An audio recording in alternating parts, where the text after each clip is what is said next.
Coïncidence des dates, la ministre de l'Emploi Martine Aubry annonçait aujourd'hui une série de mesures en faveur des plus démunis, avec notamment une prime de fin d'année, la hausse de minima sociaux, dont le RMI.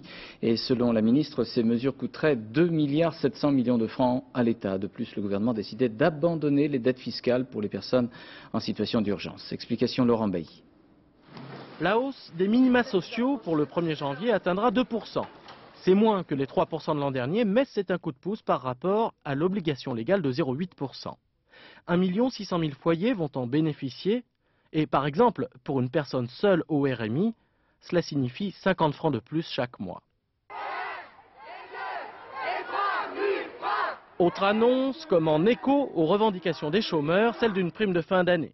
Comprise entre 1 000 et 2 900 francs selon la situation de famille, elle concerne 1 100 000 RMistes et les 500 000 chômeurs qui touchent l'allocation spécifique de solidarité et l'allocation d'insertion.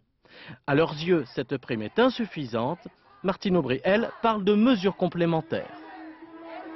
Je comprendrais d'ailleurs qu'il y ait encore des impatiences, bien évidemment, surtout quand la situation s'améliore pour les autres. Nous avons souhaité les faire participer aux fruits de la croissance tout en continuant les politiques structurelles qui sont, j'en suis sûr, les plus importantes. Autrement dit, la couverture maladie universelle.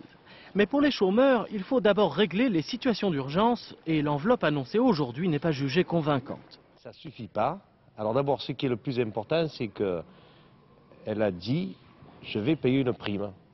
Pendant 10 ans, on nous a dit que ce n'est pas une bonne revendication. Là, on commence à discuter de la revendication. Ça, c'est reconnaître aux chômeurs le droit d'être citoyen. Dernière mesure, l'effacement des dettes fiscales. 6 582. Taxes d'habitation, redevances télé, etc.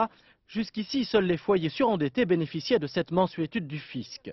Pour les dettes constatées à la date d'aujourd'hui, le coup d'éponge concernera désormais tous les allocataires des minima sociaux et sera valable jusqu'au 31 janvier 2000.